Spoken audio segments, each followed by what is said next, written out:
नमस्कार, मैं self doctor के डी मंडल। मैं एक ऑक्यूपेशनल थेरेपिस्ट हूँ। आज आप सबों के बीच एक अक्सर क्वेश्चन रहता है, ऑक्यूपेशनल थेरेपिस्ट क्या होता है? ऑक्यूपेशनल थेरेपिस्ट किस चीज़ का इलाज करता है? आइए मैं अपनी डिपार्टमेंट के बारे में बताना जा रहा हूँ, मैं किस चीज़ का इलाज करता हूँ। ऑक्यूपेशनल थेरेपिस्ट शॉर्ट में उसे ओटी कहते हैं। व्यक्ति को रोज़मर्रा के काम और अपनी क्षमता को बेहतर तरीके से करने में मदद करता है। खासकर बच्चों में ओटी का काम केवल इलाज नहीं बल्कि स्किल और इंडिपेंडेंट बढ़ाना होता है।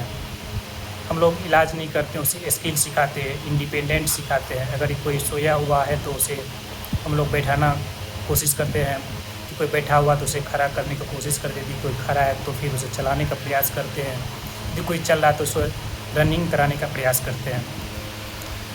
बच्चों में ओटी किन समस्याओं में मदद करता है? ओटिज्म क्या है? सेंसरी, प्ले, डेली एक्टिविटी और फंक्शन स्किल पे हम लोग काम करते हैं। ADHD, अटेंशन, सिटिंग, टॉयलेट और सेल्फ रेगुलेशन, इस चीज़ पे हम लोग काम करते हैं। CP या जिसको सेरेब्रम पाल्सी भी कहते हैं, मोमेंट, हैंड फंक्शन और डेली एक्टिविटी पे काम करते हैं। डेवलपमेंट डिले, उम्र के अनुसार स्किल विकास कम करता है। कोई बच्चा 5 साल का है, वह बच्चा 2 साल का हरकत करता है, उसको हम लोग डेवलपमेंट डिले कहते हैं। उस पर हम लोग काम करते हैं। उस बच्चे का एज के अकॉर्डिंग हम लोग काम करते हैं। जो बच्चे का यदि 5 साल एज है तो 5 साल की हरकत करे, ना कि वो 2 साल की हरकत करे।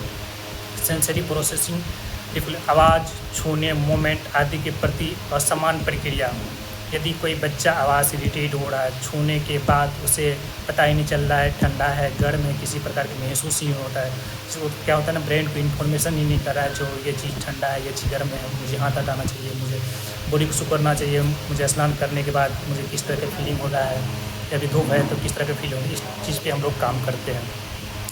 फाइन मोटर पर लिखना, ड्राइंग करना, लगाना, खाना खाना। यदि कोई बच्चा हाथ उठा के अगर माउथ में ले रहे हैं तो फिर उसे किसी को ऐसी समस्या होती है जो हाथ उठता ही नहीं है, या कभी कभी ऐसे कठिनाइयाँ होती है जो खुद को ऐसे ही क्या कहते हैं पेन पकड़ता है, बस जिस तरह से पकड़नी चाहिए अच्छी हैंड राइटिंग के लिए वो पकड़ नहीं पाता है। या फाइन मोटर में प्रॉब्लम, ये सब समस्या। ग्रोस मोटर ये होता है कठिनाई, इसमें क्या होता है ना, सेल्फ केयर ADL के नहाना, खाना, कपड़ा, यानी कि मॉर्निंग में सो के उठने के बाद नाइट के सोने तक में यदि किसी प्रकार की समस्या है तो उस चीज़ को हम लोग सॉल्व करते हैं, जिसको हम लोग ADL कहते हैं, सेल्फ केयर भी कहते हैं। हैंड इंजरी या न्यूरोलॉजिकल प्रॉब्लम में भी हाथ की फंक्शन की सुधार करते हैं। ये किसी कारण बस अगर किसी को पैरालिसिस मार दिया, उसका फंक्शन गायब हो गया, ख़त्म हो गया, तो हम लोग पूर्णतः कोशिश करते हैं उसका फंक्शन दोबारा आने का, क्योंकि हमारा नाम ही पुनर्वास विशेषज्ञ ऑक्यूपेशनल का हिंदी होता है पुनर्वास विशेषज्ञ।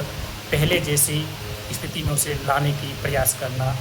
नमस्कार, यदि आपका OT रिलेटेड किसी प्रकार की क्वेश्चन हो तो निश्चित रूप से मुझे कमेंट करें। मैं 100% कोशिश करूँगा आपकी क्वेश्चन का आंसर सॉल्यूशन देने का प्रयास करूँ। नमस्ते।